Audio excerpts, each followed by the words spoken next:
Un entrepreneur n'est-il pas quelqu'un qui justement sait surfer sur les vagues des circonstances? C'est bien là où les héros de notre histoire se révèlent, quand il y a des changements et que le rebondissement est possible. Mais le rebondissement est possible, chers amis, si nous nous préparons.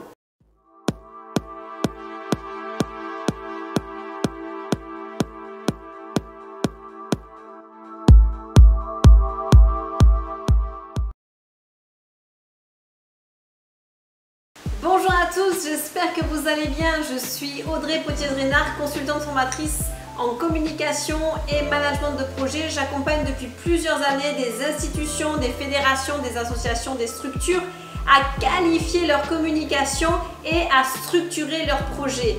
Je vous conseille, je vous motive, je vous aide à passer à un autre niveau. Aujourd'hui, dans cette capsule, nous voyons un mot que nous entendons souvent, que nous avons du mal parfois. Il s'agit de persévérer. Alors, si je regarde dans le dictionnaire, j'aime bien partir d'une définition déjà. Il s'agit de continuer de faire ce qu'on a résolu par un acte de volonté renouvelée. Mais comment je peux renouveler ma volonté? C'est ce que nous voyons tout de suite. Il est clair que quand je commence à entreprendre ou quand j'entreprends déjà depuis plusieurs années, que je mène différents projets, quelle que soit votre structure, s'il y a bien un mot qui caractérise l'entrepreneur, c'est la persévérance. Persévérer, c'est finalement ne pas tenir compte des bons moments ou des mauvais, du mauvais temps ou du soleil, mais de continuer malgré tout. Et 2020 nous a bien montré qu'il allait falloir persévérer. Alors déjà, ce que j'aimerais vous dire, c'est que ce mot ne doit pas vous faire peur. Si vous êtes un porteur de projet, si vous devez recommencer comme on l'a vu dans l'émission précédente, eh bien, il faut intégrer cette caractéristique, cette valeur, cet ADN, je ne sais pas comment vous le dire, qu'il va falloir persévérer.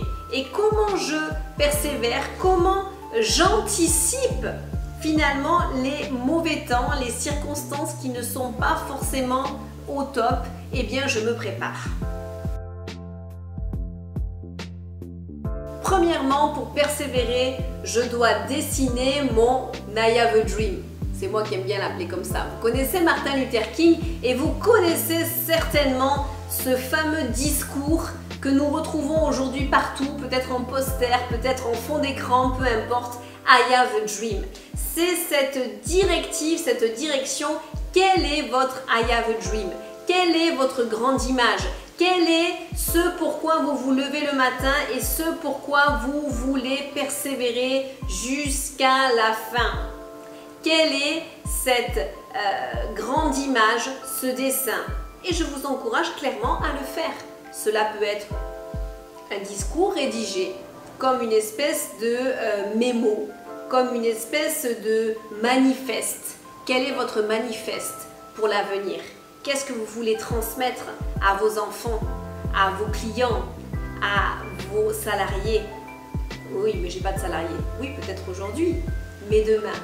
Vous savez, moi je viens de Marseille et on a une société qui est une société, je ne sais pas combien d'années elle a cette société, mais en tout cas à la base c'était une société familiale et qui est très connue dans le sud de la France puisqu'il s'agit de Ricard. Et Ricard, le pastis, n'est-ce pas? Eh bien, c'était à la base une société familiale. Et on m'a eu dit, à l'époque que j'avais interviewé la responsable de la communication il y a plus de 10 ans, voire 15 ans en arrière, donc les choses ont certainement beaucoup évolué depuis. Mais elle nous avait dit, c'était une interview qu'on faisait dans le cadre de nos études, que ce qui était très fort dans cette société, c'était la culture d'entreprise. Cet homme voulait que ce sentiment de fête, parce que cette boisson faisait penser à la fête, voilà, à la famille et tout ça, c'était une boisson pour créer du lien. En tout cas, c'était à l'époque vraiment ce qu'il souhaitait impulser et transmettre à ses salariés, et il voulait vraiment que dans la culture d'entreprise, les gens soient bien au travail et puissent profiter vraiment de cet esprit-là. Il y avait des valeurs, il y avait en lui certainement une direction, et vous voyez cette société, alors je n'ai aucun contact avec cette société, mais c'est un exemple pour vous dire que il y a des valeurs qui se transmettent et qui sont dans cet ADN, dans cette grande image. Alors je vous encourage, si ce n'est pas déjà fait, premièrement, pour persévérer, dessinez votre I have a dream, que vous le voyez de vos yeux, que ce soit peut-être dans quelques années en arrière. En attendant, c'est cette grande image, ce dessin, ce schéma, ce manifeste que vous allez coller sur votre frigo, que vous allez mettre en fond d'écran, que vous allez peut-être accrocher à votre bureau, qui va vous aider dans les jours de réussite, comme dans les jours plus malheureux, ou plus durs, ou plus délicats, à persévérer. Alors évidemment, cet I have a dream, il est grand, il est vaste, il est waouh. Deuxièmement, je dois donc définir des étapes, établir des jalons, établir un chemin par lequel je vais y parvenir. Ce chemin peut évoluer en cours de route et je peux l'ajuster. C'est bien là la clé d'un planning que je vois au quotidien, chaque jour, à la fin de chaque semaine, à la fin de chaque mois et que j'ajuste. Grâce à ce planning, c'est très basique comme conseil, n'est-ce pas? Et pourtant c'est essentiel. Grâce à ce planning, je vais pouvoir jauger là où j'en suis, ce qui me manque, ce que je dois retravailler, comment ajuster mon rythme, comment les circonstances peut-être fluctuent sur mon activité. Et alors, un entrepreneur n'est-il pas quelqu'un qui justement sait surfer sur les vagues des circonstances? C'est bien là où les héros de notre histoire se révèlent, quand il y a des changements et que le rebondissement est possible. Mais le rebondissement est possible, chers amis, si nous nous préparons. Donc, je vous encourage clairement à établir des plannings qui soient, équilibrés entre votre vie privée et votre vie professionnelle et qui vous permettent petit à petit de pouvoir concrètement vérifier si oui ou non vous avez atteint certains objectifs. Alors, j'ai parlé dans une capsule précédente des objectifs et vous pouvez regarder cette capsule, mais ce que je veux dire pour l'heure, c'est que l'établissement d'un planning et d'étapes à franchir va vous permettre de persévérer. C'est comme un footing. Vous savez, j'ai eu fait il y a quelques années en arrière et c'est une grande fierté d'ailleurs et j'emploie souvent cet exemple, le Marseille-Cassis, donc semi-marathon de 20 km. Il y a des paliers et on s'entraîne pour les paliers parce qu'à un moment donné, on va avoir le point de côté, à un moment donné, la côte elle va être très raide même si on la connaît et il va falloir se donner ce petit plus qui va faire qu'on va y arriver. Et j'aimerais en guise d'illustration, vous raconter une petite anecdote que j'ai vécue lors de ce Marseille-Cassis il y a quelques années. J'étais à un moment donné bien, je courais et puis il y avait cette côte et c'était difficile et je sentais que j'allais m'arrêter. Et là, à côté de moi, il y a eu une personne qui m'a tendu une bouteille d'eau. Et il y a eu donc cette entraide à ce moment-là qui a fait que j'ai pu persévérer. Et c'est là mon troisième point. Ok, j'ai la grande image avec cet I have a dream. Ok, j'ai établi des jalons de réussite, des paliers que je peux réajuster parce qu'un agenda est un outil mobile. Ce n'est pas quelque chose de figé qui doit m'enfermer, mais au contraire, c'est comme une espèce d'outil, d'instrument d'exercice que je peux ajuster et évoluer avec. Et le troisième point, c'est je ne suis pas seule, je m'entoure. Et si vous l'êtes, trouvez-vous un entourage. Choisissez des personnes de confiance qui vont pouvoir vous tendre la main pour un point donné. Alors bien évidemment, il y a l'entourage personnel et ça, il faut le préserver et j'y reviendrai juste après.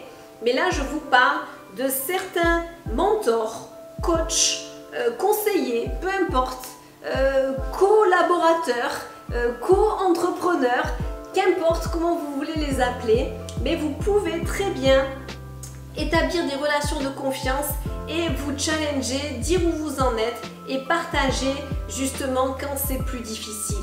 Et ça va faire une différence réellement dans votre endurance. j'aimerais attirer votre attention sur cette bulle d'oxygène que sont vos proches, que ce soit vos amis, votre famille, vos proches de façon générale. Il est important de préserver sa sphère familiale pour votre équilibre mental, pour votre équilibre émotionnel. Ayez un temps de début et d'arrêt dans votre journée. Votre projet ne va pas se finir aujourd'hui. Votre produit, bien sûr, des fois on a des délais et ça il faut les respecter. J'entends très bien cet impératif et ce sont des impondérables, mais de façon générale, essayez d'avoir un cadre qui préserve réellement votre couple, vos enfants, vos amis, pour que vous puissiez vous ressourcer. Ça n'empêche pas que votre intellect, votre tête va continuer dans l'inconscient de travailler, mais vous, ça va vous développer votre créativité, de sortir du contexte et de prendre du temps avec vos enfants et vous reposer. Il est très important de préserver cette sphère-là et de façon générale, les sphères de nos vies, d'essayer de mettre plus ou moins des tiroirs pour éviter le burn-out, pour éviter la surcharge mentale. Et je vous encourage clairement à le définir quand tout va bien, à le définir justement en anticipation. Parce que dans les moments les plus difficiles, c'est vraiment cela qui va vous aider à persévérer. Ce sera votre colonne en fait, ce sera votre stabilité. Alors vraiment, privilégiez, préservez et chouchoutez vos proches. En guise de conclusion, j'aimerais vous laisser 2 citations. La première, c'est une citation qui m'a suivie toute ma jeunesse, que j'ai eu accrochée sur le tableau de mon bureau juste en face. C'est une citation qui disait « La sagesse, c'est d'avoir des rêves suffisamment grands pour ne pas les perdre de vue lorsqu'on les poursuit. » Je pense honnêtement que mon idée de I Have a Dream vient de là, parce que j'ai vu ça pendant des années et la sagesse, c'est aussi ça. C'est avoir des rêves suffisamment grands pour ne pas les perdre de vue lorsqu'on les poursuit, parce qu'on peut se perdre dans nos activités, on peut se perdre dans beaucoup de choses, mais quelque part notre vocation, notre épanouissement se trouve à l'endroit même de l'accomplissement de notre vision. Et je vous encourage réellement à oser rêver grand et avancer, et vous verrez que les choses se feront surtout petit à petit et pas à pas. Et il ne faut pas négliger le premier pas du commencement, ça, allez voir la capsule à ce sujet. La seconde citation que j'aimerais vous laisser est biblique. Elle dit ceci: « Car vous avez besoin de persévérance, afin qu'après avoir accompli la volonté de Dieu, vous obteniez ce qui vous est promis. » J'aime énormément cette corrélation entre la persévérance et le fait d'obtenir ce qui nous est promis. Nous avons des objectifs, nous avons des projets, nous avons des visions. Nous voulons être une réponse à certains besoins de notre société. Et il est clair que le chemin passe par un chemin de persévérance. Comme on dit souvent, si ça avait été si facile, ça se saurait. Eh ben non, c'est pas facile, mais certainement c'est possible. Vous pouvez me suivre sur les réseaux sociaux, compte Instagram, compte Facebook, chaîne YouTube, abonnez-vous. Je compte sur vous et votre partage, quelqu'un en a besoin.